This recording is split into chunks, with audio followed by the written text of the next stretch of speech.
ان میں سے نمبر 1 ایران ہے. اگر ہم چلتے ہیں عرب سے مشرق کی طرف تو ایران ایک اعتبار سے یہ بازی لے گیا ہے پورے عالم اسلام پر. پورے عالم اسلام میں یہ واحد مسلمان ملک ہے جس نے بہرحال اپنی شریعت اپنے عقائد کے مطابق ایک مذہبی انقلاب برپا کیا. اور پورے عالم اسلام میں مذہبی سطح پر حکومت کی سطح پر فنڈامنٹلسٹ صرف ایک ملک ہے کہ اس پہلو سے ایران ان کا ٹارگٹ ہے، ٹارگٹ نمبر 1 ایک خاص اعتبار سے. ٹارگٹ نمبر 1 ایک دوسرے اعتبار سے ہم ہیں، وہ میں بعد میں عرض کروں گا. چونکہ حکومت کی سطح پر فنڈامنٹلزم ہے اور وہ آیا ہے ایک عوامی انقلاب کے نتیجے میں، پھر ان کے پاس تیل کی دولت ہے، اس کے خلاف اکنامک سینکشنز بھی ہو جائیں تو اگر لیبیا کھڑا ہو سکتا ہے تو بہرحال وہ بھی کھڑا ہو سکتا ہے. اور نقشہ وہ دنیا کو دکھا چکا ہے کہ لڑا دے ممولے کو شہباز، یہ نقشہ بھی اس نے دکھا دیا. یہ ہے ایران کا معاملہ. نمبر 2 پاکستان. پاکستان 400 برس کی تجدیدی مساعی کا امین ہے، امانت دار. پورے ہندوستان میں مجدد الفسانی رحمت اللہ علیہ، شاہ ولی اللہ دہلوی رحمت اللہ علیہ، سید احمد بریلوی رحمت اللہ علیہ اور ان کا جہاد. پھر اس 20ویں صدی عیسوی میں یا 14ویں صدی ہجری میں علامہ اقبال جیسا مفکر، مولانا مودودی جیسا مصنف، مولانا الیاس جیسا مبلغ، شیخ الہند جیسا مجاہد حریت، پورے عالم اسلام میں ان کا پیرلل کوئی موجود نہیں. یہ 400 سال کی تاریخ ہے. اس کی امانت اور اس کے نتیجے میں یہاں کے مڈل کلاس میں فنڈامنٹلزم کا ایک نیوکلیس ہے، اگرچہ حکومت کی سطح پر کوئی پیش رفت نہیں ہو سکی آج تک، بلکہ اب تو پسپائی ہو رہی ہے، اب پیچھے ہٹ رہے ہیں. وہ ہمارے ان سیاسی جو بھی زعماء ہیں، جو جماعتیں ہیں، ان کی غلطی ہے اور الیکشن ہی کو واحد میدان بنا کر اس کے اندر اپنا سارا وقت و توانائی اور قوتیں ضائع کر دینا. یہ ہے در حقیقت جس کا کہ یہ صدا مل رہی ہے کہ اس اعتبار سے تو پسپائی کی طرف ہے معاملہ، کسی پیش رفت کی طرف نہیں ہے. لیکن باہر والے تو دیکھتے ہیں نا کہ اندر کیا کچھ مواد موجود ہے. اگر مڈل کلاس میں وہ فنڈامنٹلزم کا بارود موجود ہے تو کسی بھی وقت اس کے اندر جو ہے وہ کوئی دھماکہ ہو سکتا ہے. دوسری بات جو ان کے لیے ایک اعتبار سے ٹارگٹ نمبر 1 ہمیں بنا رہی ہے وہ ہمارا ایٹمک نو ہاؤ. پورے عالم اسلام میں اور کسی کے پاس نہیں. اسلامی بم اگر بنے گا تو یہی بنے گا. یہ ہے مختلف اسباب جس کے بنا پر ایران اور پاکستان کو آپ بریکٹ کر لیجئے. یہ اس نیو ورلڈ آرڈر کا جو ٹارگٹ نمبر 1 ہے، ایک اعتبار سے ایران ہے، ایک اعتبار سے پاکستان. ایسی جنگ ہونی ہے الملحمۃ العظمیٰ، جس کو کہ میں بھی آپ کو گواہی پیش کر دوں گا، جسے کہا گیا ہے لاسٹ کروسیڈ. بش نے بھی کروسیڈ کا لفظ بول دیا تھا، پھر واپس لیا اس نے. نکل جاتی ہے جس کے منہ سے سچی بات مستی میں، فقیہ مصلحت بین سے وہ رندے بادہ خار اچھا. کروسیڈ کہہ کر پھر واپس لیا. یہ کروسیڈ، اس کے اوپر جس قدر نقصان ہونا ہے عربوں کا، گریٹر اسرائیل بنے گا، یہ عراق، شام، اردن، سعودی عرب کا کچھ شمالی علاقہ، ترکی کا جنوبی علاقہ، مصر کا صحرائے سینا، اور اس کے ساتھ ہی جو بہترین اس کا زرخیز ترین علاقہ ڈیلٹا آف نائل، یہ سب یہودیوں کے قبضے میں جائیں گے. اس کو حدیث میں کہا گیا الملحمۃ العظمیٰ. عیسائی 80 علم لے کر اے مسلمانوں تم پر حملہ آور ہوں گے، اور ہر علم کے نیچے 12,000 فوج ہوگی. 9.5 لاکھ فوج. یہ نیٹو کی تیاری کس کے لیے ہو رہی ہے؟ جب یو ایس ایس آر کا خاتمہ ہوا تو پوچھا گیا تھا نیٹو چیف سے، اب کس لیے؟ تمہارا وہ دشمن تو ختم ہو گیا. اب ہمیں اسلامک فنڈامنٹلزم سے نمٹنا ہے. وہ جانتے ہیں خطرہ یہی ہے. اب اسلام ابھر سکتا ہے. مسلمانوں کے سینوں کے اندر وہ آگ ہے، اوپر خاکستر آ گیا ہے، تمہیں اٹھانا بیٹھنا. یہ اندر تو انگارہ ہے، اوپر سے راکھ ہے، اس سے دھوکہ نہ کھا جانا. ان کے دلوں کے اندر. اور بش نے کہا تھا مسلمان چاہتے ہیں کہ ہسپانیہ سے لے کر انڈونیشیا تک نظام خلافت قائم کریں. اور میں حیران ہوا تھا کہ اس کمبخت کو ہسپانیہ کا خیال کیسے آ گیا. ہمیں تو کبھی آتا ہی نہیں، اب ہم تو بھول گئے. وہ تو 500 برس پرانی بات ہے جبکہ وہاں سے ہمیں نکال دیا گیا تھا. اگرچہ اقبال نے کہا تھا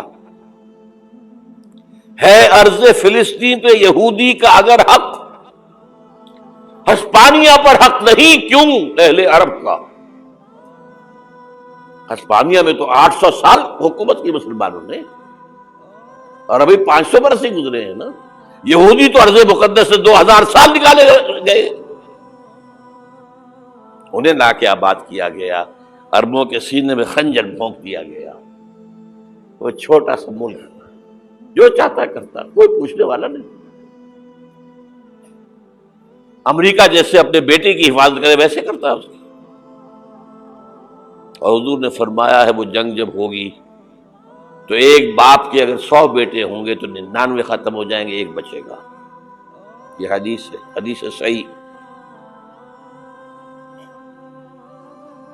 اور آپ نے فرمایا ویل للعرب من شر قد اقترب. عربوں کے لیے ہلاکت ہے، عربوں کے لیے بربادی ہے اس شر سے جو قریب آ چکی. اور آج جس طرح انہوں نے ان کی تہذیب کو اختیار کر لیا ہے، دبئی جا کر دیکھیے، بدترین مغربی معاشرہ جو ہے وہ دبئی کے اندر ہم نے قائم کر کے دکھا دیا. اب سعودی عرب اس راستے پر بڑھ رہا ہے. اور اس کے بعد نمبر 2 پر جو ہے ہم پاکستانی ہیں. لیکن میں اس کے وہ پہلی بات جو کہہ رہا ہوں وہ تو یقینی ہے، اس میں تو احادیث صحیحہ موجود ہے.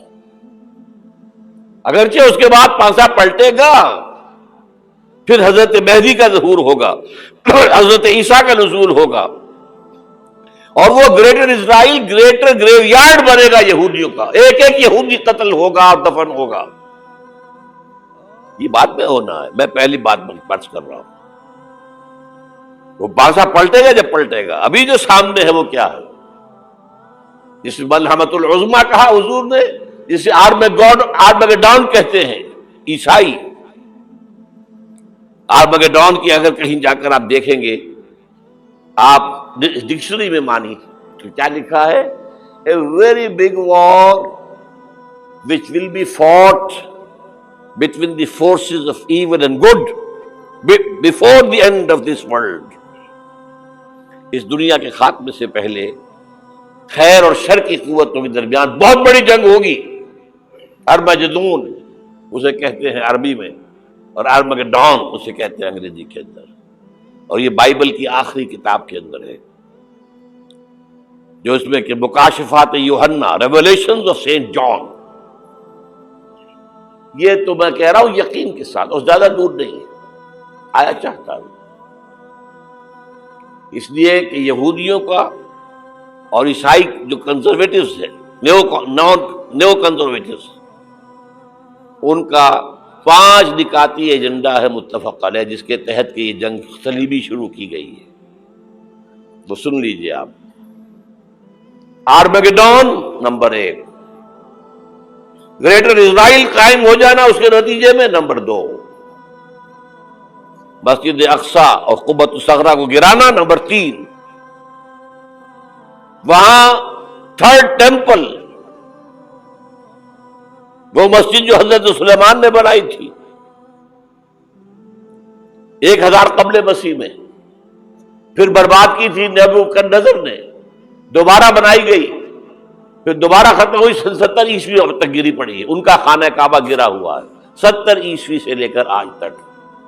ایک دیوار ہے ویلنگ وال، جہاں جاتے ہیں، روتے ہیں، پیٹتے ہیں، ماتم کرتے ہیں. وہاں وہ بنے گا 3rd ٹیمپل. اور نمبر 4، اس میں لا کر رکھا جائے گا تخت حضرت داؤد کا. یہ تخت کہاں ہے اس وقت؟ یہ لندن شریف کے اندر جو ان کی پارلیمنٹ کا جو چرچ ہے، ویسٹ منسٹر ایبے، اس میں رکھا ہوا ہے. ایک پتھر تھا جس پر بٹھا کر حضرت داؤد کی تاج پوشی ہوئی، پھر حضرت سلیمان کی ہوئی، پھر وہ پتھر رکھ دیا گیا جب حضرت سلیمان نے بنایا ہیکل مسجد اقصی، وہاں رہا وہ۔ ہر بادشاہ جو تھا یہودی اسی کے اوپر بٹھا کر اس کی تاج پوشی ہوتی تھی۔ سن 70 میں ٹائٹس نے گرایا اسے ہیکل کو، وہ پتھر لے گیا، وہاں سے روم گیا، روم سے آئرلینڈ گیا، آئرلینڈ سے اسکاٹ لینڈ آیا، اسکاٹ لینڈ سے انگلینڈ آیا، اور اب وہ رکھا ہوا ہے 14ویں صدی عیسوی سے آج تک۔ وہ ویسٹ منسٹر ایبے میں رکھا ہوا، ایک کرسی کی سیٹ میں اسے بنا دیا گیا ہے تخت کی شکل میں۔ اب انگریزوں میں کوئی ملکہ ہو، کوئی بادشاہ ہو جس کی بھی تاج پوشی ہونی اس میں ہوتی، یہ لا کر رکھا جائے گا تھرڈ ٹیمپل میں، اور اس پر یہودیوں کے خیال کے مطابق ان کا مسیحا آئے گا جو مسیح دجال ہوگا، عیسائیوں کے خیال کے مطابق حضرت عیسیٰ آئیں گے، وہ ہمارا بھی خیال ہے حضرت عیسیٰ آئیں گے علیہ السلام۔ بہرحال یہ تو بات کی باتیں ہیں نا، اس وقت جو میں عرض کر رہا ہوں عربوں پر بہت بڑا عذاب، اور پاکستان کا معاملہ البتہ یہ ہے، میں یقین سے نہیں کہہ سکتا، ہینگنگ ان دی بیلنس، ہو سکتا ہے اللہ تعالی ہم پر رحم فرمائے، ہو سکتا ہے، اگرچہ اس کی کچھ شرائط ہوں گی۔ چمن کے مالک اگر بنا لے موافق اپنا شعار، اب بھی چمن میں آ سکتی ہے پلٹ کر چمن سے روٹھی بہار، اب بھی ہو سکتی ہے۔ اور یہ بھی ہو سکتا ہے کہ اللہ تعالیٰ نے معجزانہ طور پر ہمیں ملک دیا، ہم نے اللہ سے بدعہدی کی، وعدہ خلافی کی، غداری کی، لہذا سزا دی جائے اور ہم سے یہ ملک چھین لیا جائے۔ اٹس جسٹ پاسبل، دور نہ سمجھے اسے، انہونی بات نہ سمجھے۔ جو گھیراؤ ہو رہا ہے آپ کے مغرب میں نیٹو فورسز اور مشرق میں بھارتی فورسز گدھوں کی طرح بیٹھے ہوئے انتظار کر رہے ہیں پاکستان اور ڈسٹیبلائز ہو جائے، یہاں اور بدامنی ہو جائے۔ اب لاہور میں پھر آج دھماکے ہو گئے ہیں، 2 دن پہلے کا دھماکہ میں سہ کے آیا ہوا ہوں، آپ کے سامنے بیٹھا ہوں، وہ جانیں بچی ہیں جو ہماری اکیڈمی کا حشر ہوا وہ میں آپ کو نہیں بتا سکتا۔ یہ سارا کیوں ہو رہا ہے؟ تاکہ یہاں بدامنی ہو جائے اور ہمیں جواز مل جائے، مغرب سے نیٹو فورسز داخل ہو جائیں، مشرق سے بھارتی فورسز آ جائیں، اور ہمارے ایٹمی دانت توڑ کر اور پھر ہمیں بھارت کے سامنے ڈال دیا جائے، نو ڈو ایز یو لائک۔ یہ ان کا نقشہ ہے، ہوگا کیا وہ اللہ جانتا ہے، ہوگا وہ جو اللہ چاہے، لیکن اللہ کا چاہنا جو ہے وہ کس پر منحصر ہے؟ یہاں انقلاب برپا کرو، یہاں اسلام لاؤ، اگر دھندوں میں لگے رہو گے تو وہ خود بخود نہیں آ جائے گا انقلاب۔ صحابہ نے جانیں دی تھی، کتنی تکلیفیں اٹھائی تھی، 12 برس تک مکی دور کے اندر با نشہ درویشی در ساز و دمادم زن، جو پختہ شبی خدرا بر سلطنت جم زن۔ یوم طائف یاد ہے جو حضرت عائشہ فرماتی ہے کہ میں نے پوچھا تھا حضور سے کہ یوم احد سے زیادہ سختی بھی آپ پر کبھی آئی؟ یوم احد پر کیا ہوا تھا؟ تلوار کا وار پڑا تھا آپ کے چہرے مبارک، یہ جو رخسار کی ہڈی ہے اس کے اندر وار گیا ہے، اوپر خود کی 2 کڑیاں تھیں وہ اس میں گھس گئیں، 2 دندان مبارک شہید ہوئے۔ وہ خود کی کڑیاں ایک صحابی نے اپنے دانتوں سے پکڑ کے کھینچنے کی کوشش کی، دانت نکل گئے، وہ نہیں نکلی، کیا جتن کر کے نکالی گئی ہوگی تو خون کا فوارہ آیا، اتنا خون گیا ہے کہ آپ بے ہوش ہو گئے، گر گئے، اور مشہور یہ ہو گیا کہ آپ کا انتقال ہو گیا، شہادت ہو گئی۔ یہ سیرت کبھی پڑھی ہے؟ حضرت عائشہ کے ہوش کا تو یہی دور تھا نا، یوم طائف میں جو آپ کی کیا تھی، بچی تھی، انہیں کیا پتا کیا ہو رہا ہے حضور کے ساتھ۔ 3 دن تک حضور مکے کی گلیاں اور وہاں کے اوباش لوگ پتھراؤ کر گئے تھے اس امید میں کہ شاید وہاں کا کوئی سردار ایمان لے آئے، تو یہاں تو ابو طالب بھی فوت ہو گئے، یہی دنیاوی سہارا تھا، خاندانی سہارا تھا ابو طالب کے ذریعے، اور گھر میں ایک دلجوئی کرنے والی رفیقہ حیات تھی، وہ بھی، ان کا بھی انتقال ہو گیا۔ آپ نے کہا یہ عام الحزن ہے، اب تو سب کو طے ہو گیا قریش کو کہ اب جیسے قتل کر دو ان کو، اسی لیے آپ گئے طائف، شاید وہاں کا کوئی بڑا سردار مانے، ایمان لے آئے مجھ پر، تو میں اپنا مرکز ادھر شفٹ کر دوں۔ تینوں سے ملے ہیں، تینوں نے وہ جواب دیے ہیں، نکل جاؤ یہاں سے، میں تمہارے ساتھ بات بھی کرنے کو تیار نہیں۔ اچھا، تمہارے سوا کوئی نہیں ملا تھا اللہ کو نبی بنا کر بھیجنے کے لیے؟ دیکھو جاؤ، میں بات نہیں کرنا چاہتا، ہو سکتا ہے میں بے عزتی کر بیٹھوں، اور واقعی تم اللہ کے نبی ہو تو میں مارا جاؤں گا، جاؤ۔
ہے۔